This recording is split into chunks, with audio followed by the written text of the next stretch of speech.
Mungkin Oke, boleh udah Mbak jam Cindy. 3.45 nih Mbak Boleh Ika. boleh Mulai aja di kali ya. ACC aja. Oke. Oke, aku mau sapa-sapa dulu nih. Halo sahabat Kium semuanya. Semoga walaupun sore-sore kayak gini mungkin capek karena kebanyakan kerja, tapi gak apa-apa. Ayo gabung sama Kium. Kita mau bagi-bagiin info nih. Kita juga mau diskusi mengenai market, entah itu review seminggu belakang, bagaimana seminggu ke depan. Pokoknya langsung aja ajak teman-teman kalian juga untuk gabung ke diskusi kali ini. Oke. Di diskusi kali ini tentunya kita bersama Mbak Ike Widiawati selaku Head of Research-nya Kium Sekuritas Indonesia bakalan ngebahas tentang apa sih yang terjadi di market gitu istilahnya ya. Pasti udah penasaran kan, daripada lama-lama yuk kita sambut aja Mbak Ike Widiawati, dipersilahkan. Halo Mbak Cindy, terima kasih untuk kesempatannya. Halo teman-teman, terima kasih yang sudah bergabung. Ini boleh saya share screen ya Mbak Cindy ya? Boleh Mbak Ike. Boleh Mbak Cindy untuk hostnya. Oh iya, oke.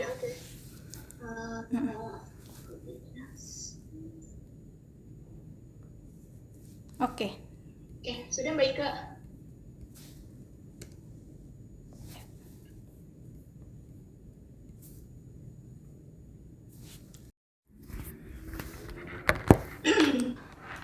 Ngobrolin market mungkin dikit-dikit dulu aja kali ya. Kita cek dulu ya, market hari ini tutup plus 0,26%. Sesuai sama perkiraan kita tadi pagi ya Mbak Cindy. Awal tadi open market gap down, dianya turun, sempat panik ya. Mungkin salah satunya mungkin karena ada force major, bencana alam di Kalimantan mungkin salah satunya ya. Tapi tadi pagi muncul berita bahwasanya memang Pak Jokowi katanya mau langsung ke sana. Jadi harapannya bisa cepat terselesaikan. Kenapa Kalimantan ada bencana kok terdampak juga ke IHSG gitu kan ya? Karena kan kita tahu kemarin ada ini kan keputusan bahwasanya memang ibu kota kita sebenarnya sudah mulai akan dipindahkan di Kalimantan gitu. Jadi kalau misalnya kebayang nggak Mbak Cindy nantinya di tahun 2025 Kalimantan itu jadi ibu kota terus terjadi banjir bandang, kan artinya sistem baik dari politik perekonomian juga kan terjadi kendala. Nah itu makanya terdampak juga nih ke IHSG, walaupun ibu kota saat ini masih di Jakarta tapi kan nextnya di sana. Jadi apa yang terjadi saat ini di sana itu juga menjadi sudut pandang nih nantinya kira-kira ke depan bakal gimana gitu. Tapi gimana nih menurut Mbak Ike sendiri? Kayaknya IHSG hari ini tipis banget gitu ya. Tipis iya sih Mbak, memang sudah kita perkirakan memang untuk pergerakan hari ini IHSG cenderung menguat terbatas. Kalau untuk melemah sendiri kita lihat potensinya mungkin tipis lah kalau untuk melemah, karena kemarin di hari Jumat sudah mulai dari hari Kamis, Jumat pekan lalu itu IHSG sudah mengalami penurunan di 6.300. Kalau misalnya kita tembus di bawah 6.300 lagi kan artinya balik lagi kayaknya nggak mungkin gitu. Makanya kita melihat di sini IHSG ada potensi untuk menguat terbatas memang hari ini, dan dibuktikan dengan closing hari ini naik 0,25%. Asing net sell juga kan ya, baik di pasar reguler dan juga di pasar Kalau tunai dia sih net buy tapi tipis. Jadi secara keseluruhan masih tetap net sell. Begitu Mbak Cindy. Oke. Tapi tentunya kita harus semangat ya Mbak Ike. Boleh. Ya kan tahun yang baru Mbak Cindy. Kalau masih dengan mindset yang lama kan. Iya, Jadi ya, harus cerah nih untuk masa-masa 2021 semoga gitu ya. Iya betul. Oke. Untuk nanti Mbak Cindy paling saya tampilin untuk materi presentasi yang weekly kita sudah publish dan juga sudah dimasukin di website. Sebenarnya teman-teman nantinya juga mereka kan bisa download ya. Sebenarnya mereka bisa download. Tapi mungkin kalau membaca atau apa ada beberapa hal yang mungkin butuh dijelaskan. Iya, untuk sepekan ke depan. Pekan ini beberapa momentum Mbak Cindy mungkin nanti ditekankan. Pelantikan Joe Biden itu kalau nggak salah tanggal 20 ya Kak Misal? Ya. Tanggal 20 hari Rabu berarti ya? Hari Rabu berarti besok kemungkinan potensinya ya, tapi kan tergantung juga dengan kondisi nanti malam di US bagaimana. Tapi kalau misalnya nanti malam itu kondisinya aman dari US dan lain-lain, besok harusnya IHSG bisa menguat. Hari Rabunya baru nanti pelaku pasar kembali wait and see, karena kan di malam hari Rabunya itu pelantikan. Iya, oke. Kayaknya investor nunggu-nunggu pelantikannya Joe Biden ya Mbak Ike. Iya, sebenarnya gini Mbak Cindy, sampai detik-detik mau pelantikan pun kayak di pekan kemarin itu demonya cukup Iya. seperti warga plus 62. Lumayan cukup rusuh ya Mbak Ike. Iya.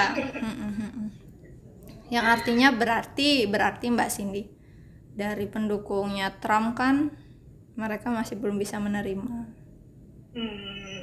Iya.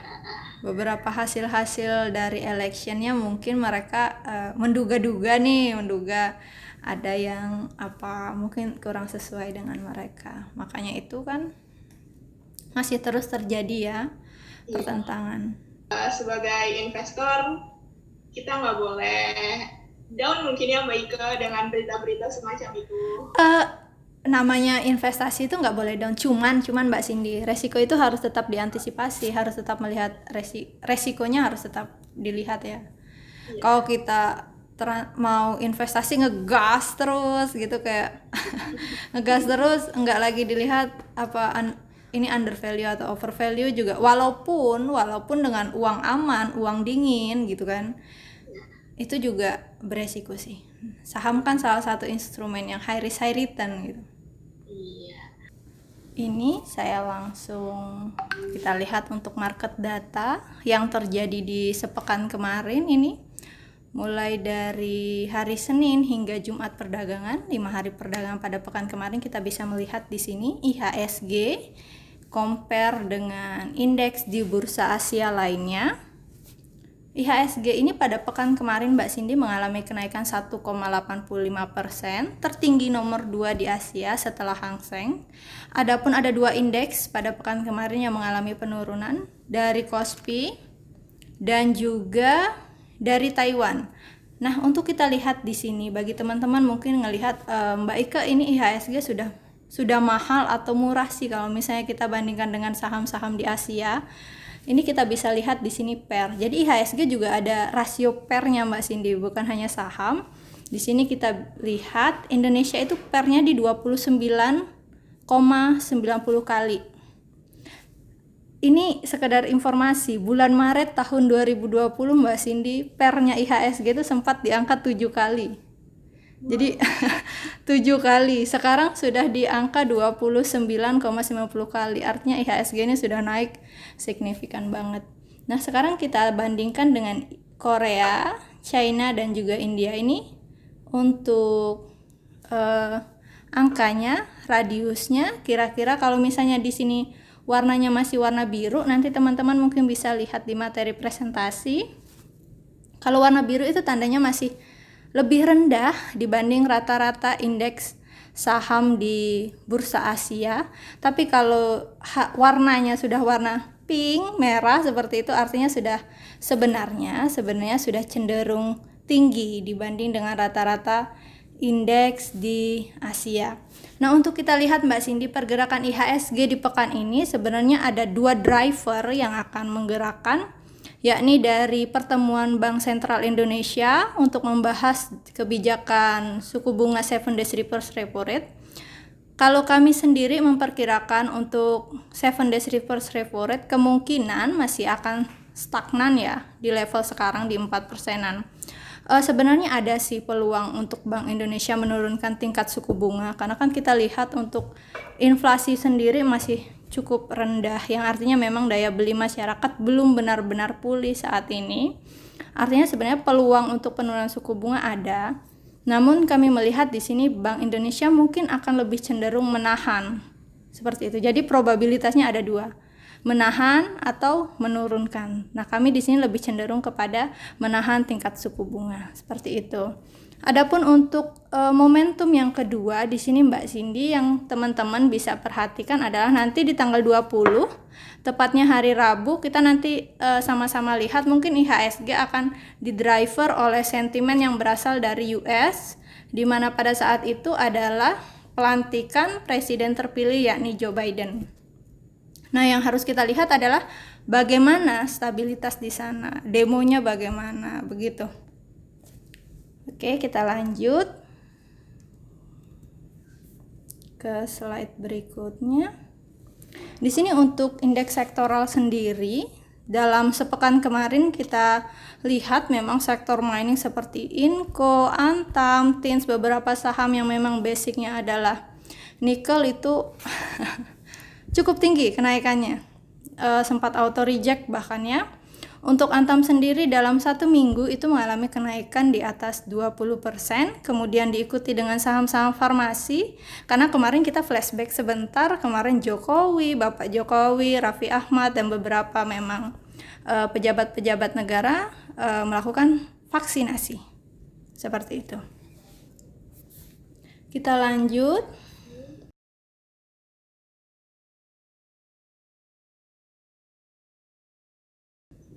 Ini adalah saham yang akan direkomendasikan, tapi sebelum saya membahas saham-saham yang akan direkomendasikan, saya izin untuk mereview saham yang sudah kita rekomendasikan pekan kemarin. Jadi nanti setelah saya memberikan review, nanti kita bahas yang terakhir saham apa aja yang kira-kira berpotensi untuk pekan ini. Ini adalah review saham yang sudah kami rekomendasikan. Pekan kemarin kita memberikan saham ASI, BBRI, dan juga Excel. Dari range buy atau advice yang sudah kami berikan, di sini ASI sudah berhasil mengalami kenaikan 7,78%. Dan yang kedua ada BBRI mengalami kenaikan 10,25%. Jadi kalau teman-teman di sini sudah untung nih di BBRI 10,25%, sebenarnya itu sudah hampir sama atau setara kalau misalnya teman-teman investasi di deposito ya. Karena di deposito sendiri returnnya 7-8% itu pun setahun dan dipotong pajak lagi. Jadi kalau teman-teman di sini kemarin sudah cuan di ASI dan BBRI, keuntungan 7-10% itu sudah setara teman-teman investasi di deposito 1 tahun. Nah, adapun untuk Excel sendiri gagal untuk mengalami penguatan karena ada beberapa sentimen negatif, asing juga melakukan net sell ternyata. Untuk Excel, teman-teman yang sudah terlanjur masuk di Excel, harap perhatikan untuk level cut loss-nya. Jadi dalam berinvestasi tidak menutup kemungkinan, tidak melulu kita mengalami keuntungan, memang ada resiko di situ, namun tetap diperhatikan untuk level cut loss. Level supportnya di sini jika level 2400 ternyata dia tidak mampu bertahan, maka ada kemungkinan untuk melanjutkan penurunan di level 2290 dan juga di support keduanya di 2380. Oke. Kita sudah membahas tentang market, untuk arah IHSG juga sudah, kemudian kita kembali lagi ke atas.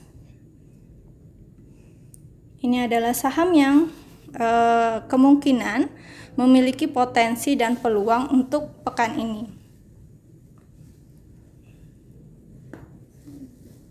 Di sini ada saham ADI. Mbak Cindy, mungkin teman-teman di sini ingat ya, kemarin kita sempat melakukan webinar tepatnya. Webinar Outlook itu di bulan Desember di sini. Iya.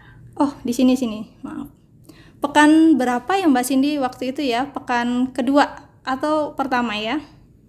Pekan kedua Mbak Ike. Oh, pekan kedua. Jadi teman-teman yang waktu itu ikut di pekan kedua webinar, mungkin kita sudah memberitahu bahwa memang sektor konstruksi itu mendapatkan double sentimen positif sebenarnya.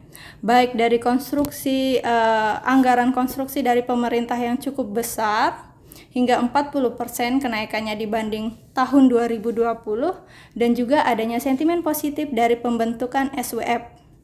Begitu. Adapun di sini teknikal, dari segi teknikal di sini sudah muncul konfirmasi beli, dan juga kami memberikan rekomendasi untuk entry buy di 1785. Tapi sebagai catatan hari ini tadi ADI sudah mengalami kenaikan 2%. Jadi tetap diperhatikan untuk entry buy-nya. Dan target sendiri untuk ADI kami sudah menyentuh di target pertama di 2040, namun belum menyentuh di target kedua. Target kedua kami untuk saham ADI adalah di 2100. Jadi kalau teman-teman mau melakukan aksi beli di sini masih ada potensi kenaikan, tapi sebenarnya sudah cenderung tipis untuk ADI. Ini untuk rekomendasi sepekan ke depan. Adapun untuk saham GSMR, ini kita bisa lihat dari segi volume sudah mengalami kenaikan, sudah ada konfirmasi beli. Untuk potensi kenaikannya sendiri GSMR kami target tertinggi dari GSMR dalam sepekan ini adalah di 5.275. Hari ini tadi GSMR sudah mengalami kenaikan di kisaran 1,5%, artinya masih ada peluang lagi untuk menuju di target pertama, dan juga target kedua masih ada peluang untuk menyentuh ke sana. Teman-teman yang mau melakukan net buy, harap perhatikan untuk entry buy-nya. Di sini harga masih di kisaran entry beli kami, boleh nanti melakukan beli di sana. Sekedar informasi, GSMR ini sendiri kami sudah melakukan rekomendasi, kami maintain sejak hari Kamis. Jadi kalau teman-teman sudah beli GSMR sejak hari Kamis, kemudian kami hari Jumat juga kami rekomendasikan kembali. Dan juga untuk pekan ini kami juga memasukkan di dalam weekly, artinya teman-teman yang sudah menghold saham GSMR dari hari Kamis seharusnya sudah memiliki potensial upside di atas 7%. Kalau memang mau hold boleh, kalau memang mau taking profit juga silakan sesuai dengan toleransi resiko masing-masing. Kemudian untuk saham tebik sendiri di sini jika harga saham ini bisa bertahan di sini di breakout levelnya di 4.450, boleh melakukan entry buy di 1.640 hingga di 1.715. Untuk tebik sendiri kami boleh untuk nasabah sendiri silakan melakukan profit taking untuk besok. Kalaupun mau di hold silakan, tolong dicek kembali untuk harga wajar yang sudah kami publish di dalam report morning equity. Di situ kita ada harga wajar untuk saham tebik. Saham tebik sendiri hari ini sudah mengalami kenaikan 7%. Seperti itu. Terima kasih Mbak Cindy. Sebenarnya kembali lagi ya. Kalau di sini sih kita lihat saham yang sudah mengalami kenaikan nih Mbak Cindy hari ini. Itu tebik sudah 7% Mbak Cindy hari ini. Tebik sudah 7%. Nah, kalau untuk yang masih ada potensi kenaikan, artinya teman-teman yang sudah pegang tebik atau misalnya mau lakukan beli lagi kan sebenarnya sudah sentuh di target kami ya Mbak Cindy. mungkin bisa ke GSMR. GSMR masih potensi kenaikannya masih di 5 ribuan. Ini hari ini tadi kita coba cek ya. Tadi sih terakhir saya lihat GSMR ini naik 1,5%. Nah, ini ditutup di 1,23%. Ditutup di 4.920 dan target kami Mbak Cindy untuk pekan ini di kisaran 5.000. Nanti teman-teman bisa lihat lagi materi presentasinya. Itu target kami adalah di 5.275. Itu target kedua. Untuk target pertama adalah di 5.075. Artinya untuk target ke-1 dan kedua masih ada peluang lah, seperti itu. Kalau untuk tebing kan sudah upside-nya cukup tinggi, seperti itu.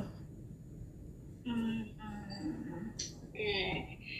Wah, kayaknya cuma segini nih kita bisa memberikan info-info tentang pasar saham. Pasti Betul, kalian betul. pengen terus-terusan kan dikasih info mengenai market. Tapi sayang banget nih untuk saat ini kita cuma bisa kasih insight tentang market hanya segini. Tapi kalian jangan khawatir ya pokoknya, karena untuk ke depan kita tentunya bakalan ngasih banyak hal, ngasih info-info market lebih dalam lagi buat kalian ya Mbak Baike. Betul Mbak Cindy. Dan sebenarnya market, bagaimana apa yang terjadi pekan ini poin-poinnya yang harus dicatat adalah momen-momennya. Karena IHSG itu sebenarnya digerakkan oleh adanya rumor, adanya isu seperti itu. Kadang rilis data, pada saat rilis data ekonomi positif belum tentu IHSG itu akan bergerak naik, malah kadang dia akan bergerak turun. Jadi seperti itu. Jadi yang lebih menggerakkan IHSG itu sebenarnya lebih kepada rumornya, seperti itu Mbak Cindy. Kalau ada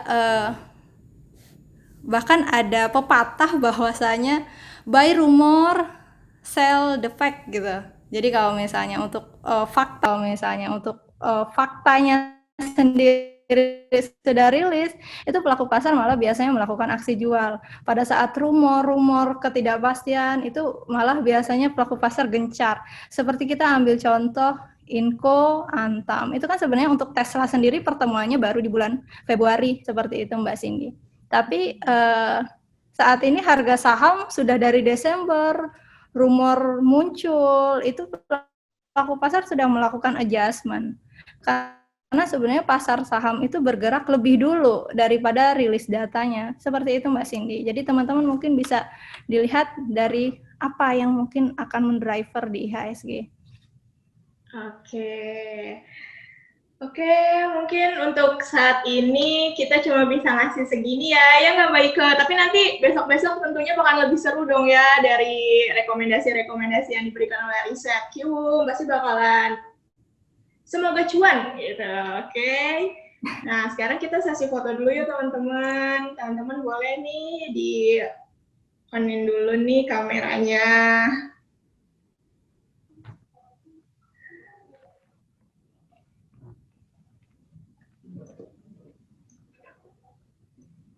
Yuk, mau nggak? Yuk teman-teman, yuk. Kayak pada malu-malu semua nih Mbak Ika, nggak mau nampakin mukanya. Kayak terlalu ganteng dan terlalu cantik nih, nanti takut ada yang suka. Oke, aku mulai aja ya fotonya, nggak apa-apa. Walaupun cuma kita berdua doang nih Mbak Ika. Ya, ini ada kok beberapa teman-teman sudah buka kamera. Oh ya, ayo. Lumayan loh, nanti kalian kali aja yang belum dapet jodoh, nemu jodoh kan dari diskusinya Kiwung, lumayan gitu. Oke, langsung aja yuk Mbak Ika. Langsung ya semuanya. 1, 2, 3. Oke, terima kasih banyak sahabat Kiwung yang sudah mengikuti sesi diskusi hari ini. Semoga apa yang info yang diberikan oleh Kiwung Sekuritas Indonesia bisa menjadi insight buat kalian semua. Oke, terima kasih ya Mbak Ika sudah meluangkan waktunya untuk berbagi bersama kita semua nih di sini. Terima kasih buat teman-teman. Ya, oke. Jadi semuanya, terima kasih. Sampai ketemu minggu depan. Ooh.